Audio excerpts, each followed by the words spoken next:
Hello, everyone. Our next speaker is Jayatra Saxena. Jayatra graduated from METÜ this year, and he will continue his master's degree in the field of model theory.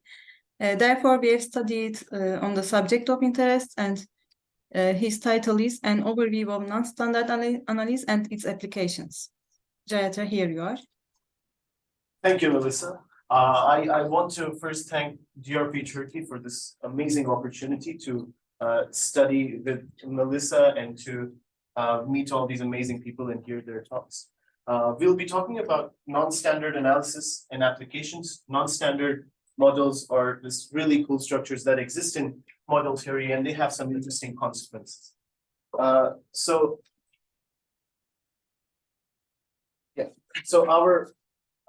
basically, there's a lot of content here. My aim is to tell you about non-standard analysis. Another main aim of mine is to finish in 20 minutes. So first we will talk about the basics of model theory, some preliminary concepts. Then we will move on to the compactness theorem and how we construct these so-called non-standard models. And then we will see some of their applications.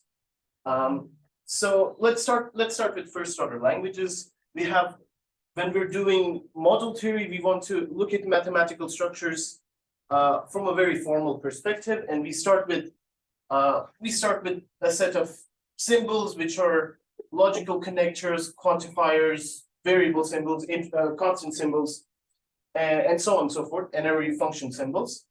Then we have terms. So with these constant symbols and these variable symbols in a so-called conventional way, we will construct some terms. And terms along with some basic relations that already exist in the language, and the equality symbols give us atomic formulas. And then with increasing complexity, we build more complex formulas, which we just call formulas. This is formulas are kind of meaningful strings in our language. And because they're formed with increasing complexity from basic elements, we can often prove facts relating to all formulas using induction. Then formulas have variables within them. If the variables are not bounded by a quantifier, they're called free. Formulas without any free variable are called sentences. And then when we have this basic set of rules on how we build models, and when we try to realize their interpretation, we get structures. So it's a set with interpretations and functions and relations working as they're supposed to be. And this is how we kind of write structures. So over here we have like n plus z plus 0. So we write the constant symbols within our language, sometimes the relation symbols and function symbols to distinct between different structures and different symbols. Theory of a structure is the set of true sentences in that structure.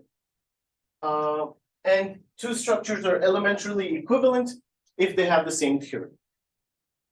Now, a structure is an extension of another structure if their domains, the set the structure is based upon, are subsets of each other, and the relations kind of agree upon that subset. Now we start with, this was the basic introduction about some basic concepts. Now we start with definability. A set in a structure is called definable if we have a formula that can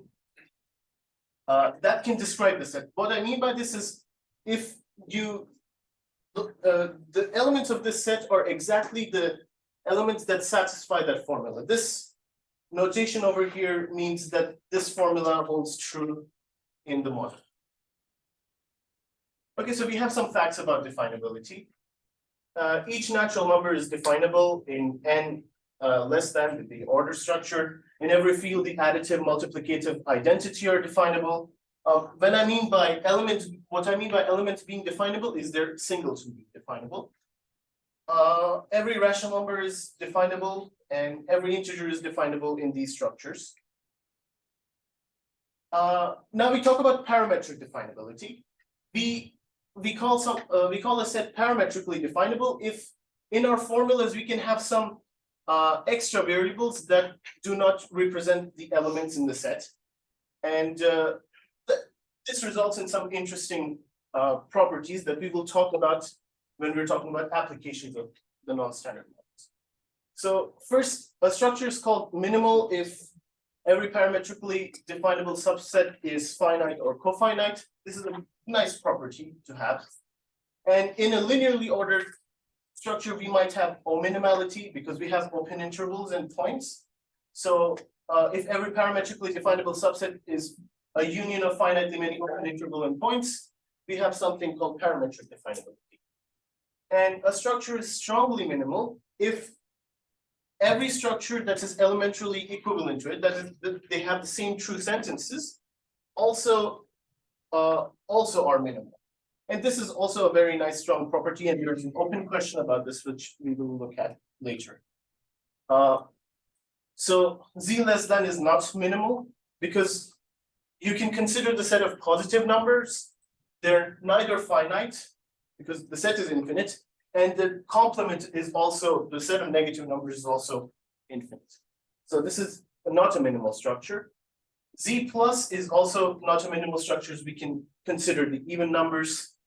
Also Z multiplication, you can kind of consider the perfect squares over there.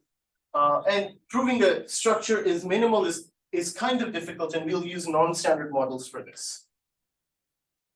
So now we talk about isomorphisms between structures. Isomorphisms between structures exist if there is a bijective function from the domain of these structures, and if the function kind of preserves the relations and the functions of each structure under this function.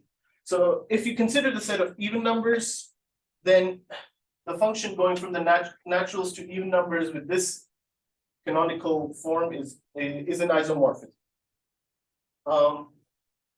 So if there are two structures that are isomorphic, then they have the same true formulas and true sentences. This is because it will be true for the atomic ones by the definition of an isomorphism, and by induction on complexity, by using logical connectors, we can prove this is true for all formulas and sentences. So the contrapositive of that theorem can also show us non-isomorphic structures, because if there is a formula that is true in one structure and is not true in another structure, they can never be isomorphic. So if we consider the natural numbers and the integers, then this formula states that there is an element that does not have a successor. I meant to say predecessor, might be a mistake. No, there exists an element, all other elements. Yeah. So this just says that there is not a predecessor for one element. So this is true in the natural numbers. This is not true in the integers. So they cannot be isomorphic. These structures cannot be isomorphic because if, like, by isomorphic, you would have to transfer this positive sign to the multiplication sign. There are additive inverses in Z, not multiplicative inverses. That's why we get another two non-isomorphic structures. And then this is also like, if you place two copies of Z on top of each other, they won't be isomorphic. We proved this in our report. The proof is a bit more complicated, so you can just look at it over there. So if there is an isomorphism from a structure to itself, it's called an automorphism. The set of automorphisms with, like, the identity being the identity function is a group. And then we have this nice theorem that states that every definable set under isomorphisms will stay constant. And we can use the contrapositive of this to find non-definable subsets. So if you find a set that is not preserved under an isomorphism, then it's not definable. Then we can kind of talk about the size of the automorphism groups and automorphism structures of different structures. And so the automorphism structure of Q less than is of power continuum. And this can be shown by constructing these functions. So we can consider these FNs. They're functions that go from rationals to rationals. And they are defined for each n. So for each n, we consider the interval n and 2n and 2n plus 2. And everything before that kind of is the same. But over here, we send this first half to the 1/4 and the latter half to the remaining 3/4. And this defines an isomorphism because the order is preserved here. And we can do this for each n. So now if we kind of glue these functions together for every subset, so if n is inside A or small a is inside A, then we have this function acting. If not, then not. So we get continuum many isomorphisms, and they're unique for every subset, and that's the way to show that there are continuum many isomorphisms of this sort. Then we can talk about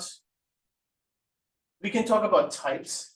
So for an element or an n-tuple in our structure, a type is the set of formulas that are satisfied when we insert this element in it. And so that's the definition of type. Under isomorphisms, types are protected. So the set of formulas that will stay true for an element will be protected and preserved. So if there is one single formula that will kind of determine the whole type, that means that if any other element satisfies that formula, their types will be the same, then we call this an isolated type. And so there's this just like unique formula determining the whole type. And that's why it's called isolated. If an element is definable, then it's isolated because there is one formula that depicts the singleton of the element. And so the only element satisfying this property will be the element itself, and that's why it's isolated. So then we can talk about some other definitions, which are not so important here, so I will skip them for time constraints. Then we talk about compactness and consistency. And after talking about basics of model theory, this is like one of the main theorems we will use to sort of build the very interesting non-standard models. So a theory generally, it's not a theory of a structure. A theory generally would be the set of sentences in a first order language. And we say a theory is complete if for every sentence you can form in the language, either that sentence or its negation is inside a theory. And a structure M is a model of a theory if it satisfies every sentence. And we say a theory is consistent if we can build a model that satisfies the theory. So, and we say that it is finitely consistent or confin T if every finite fragment of it is consistent. So we get to the very important theorem in model theory, which is the compactness theorem. So it states that if a theory is finitely satisfiable, every finite fragment of it is satisfiable, then there is a model that satisfies the whole theory. So this doesn't seem like a big deal, but we can see we can use exactly this to build non-standard models. So we consider this language, that's the language of natural numbers with a constant. And we consider the normal theory of natural numbers along with these sentences.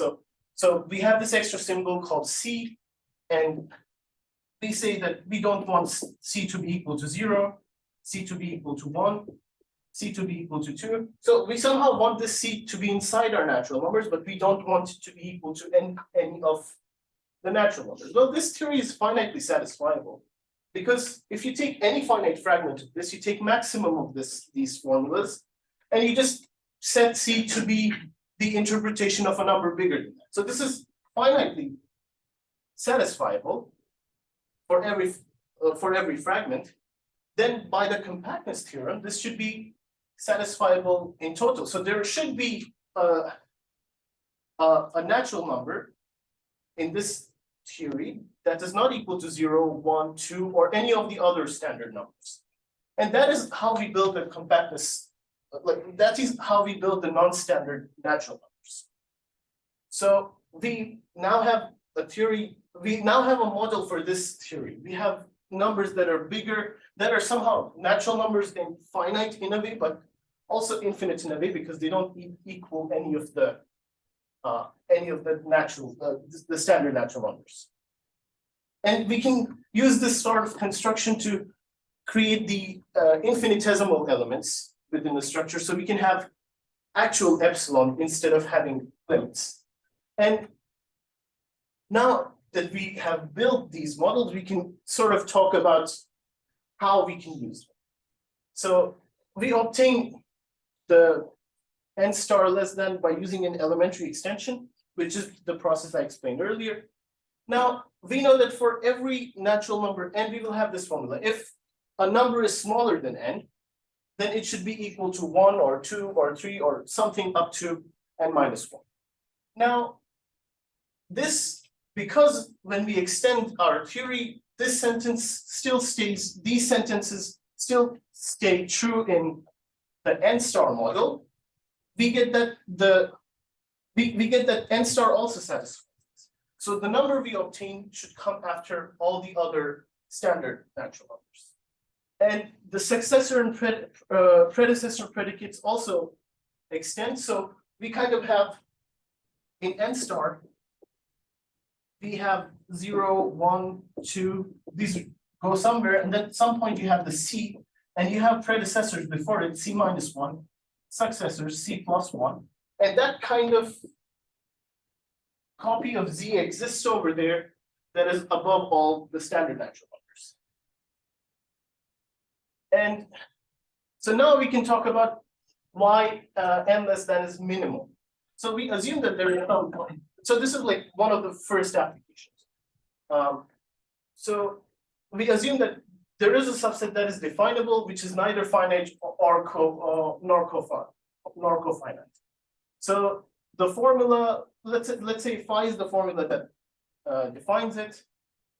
Then we know that there is for every x you can find something bigger than it, where this interchange will happen, because there are infinitely many elements inside it and outside. And this formula will be satisfied by elementarity in n star as well. So what happens when that happens? So we have two numbers, such that two non-standard numbers, such that their successors, one is successor of the other, and the formula is satisfied for one of them and not for the other one. Then we can consider this isomorphism. For everything surrounding M, we send it to an element after it. And for everything that is not surrounding M, we keep it as it is. And this will be an isomorphism. And it will basically, because formulas stay true under isomorphism, it will give us a contradiction. That is how we can use n star to prove that n is minimal. Like I do have time, right? Can I? Sure, you can. Okay. So I'll try to speed it up. So n star is elementary equivalent to n less than, and so we have these structures, n less than and n greater than, which are elementarily equivalent to each other, and one of them is minimal, but the other one is not minimal. So they're minimal and also strongly minimal, because every elementarily equivalent copy is also minimal. Not minimal, sorry. So an open question that remains is that are there any other structures that are minimal but not strongly minimal? Now we look at an example of a non-isolated type. We also use n star for this. So we assume that the type of the non-standard number is not isolated, and we will show this by contradiction. So we assume that phi x isolates type m, and then n star less than should model this, but it should then model this formula. But if it models this formula, then n less than should also model this formula. And so there should be a standard natural number for which n models this. But since n is definable and it has a unique formula defining it, we know that these types are not the same. So phi of x does not isolate this type. And we can use non-standard models to get examples of structures that are not isomorphic but elementally equivalent, and also structures that are elementally equivalent and isomorphic. And we have well-orderedness. Well-orderedness is not a first-order property. We also use n star to kind of show this. And then this is like one of the main things. So the formula that says whether x is a prime number can also be extended to the non-standard natural numbers. And we can also show that there are infinitely many prime numbers or prime numbers after every number. And using this formula and some other formulas, we can kind of get that if there is one pair of non-standard twin primes, then we have proved that there are infinitely many twin primes in the standard sense. So we can rephrase the twin prime conjecture in the non-standard sense. And that's one of the other main consequences. So if we find one non-standard pair of twin primes, we have proved the twin prime conjecture. However, finding this by itself is a very difficult thing to do. And the set of Z chains is a dense linear order without endpoints. We can kind of use some tricks to define a measure on this. And using this, we can prove an important theorem in additive combinatorics, which I will not have the time to go over. Okay. So we can kind of define a measure on n star, which will be transferable to the Lebesgue measure on 0, 1. And so there is this important theorem in additive combinatorics. So a set that has Banach density of a set is this number right here. And we can like think of Banach density positive sets as sets being large. And a set is piecewise synthetic if it can be filled with finite gaps. So we can transform this property to a non-standard property. And then we can use the measure we defined on n star to obtain two very important results using just normal analysis that basically proves this theorem. So if A, B have both positive Banach density, then A plus B is a piecewise synthetic set. And the sets having positive Banach density kind of translates them to having a positive measure. And then A plus B being piecewise synthetic is just A plus B containing an interval in n star. And this is also, so this problem basically, this additive problem becomes a measure problem, and we can easily find the solution for this. And that's about it.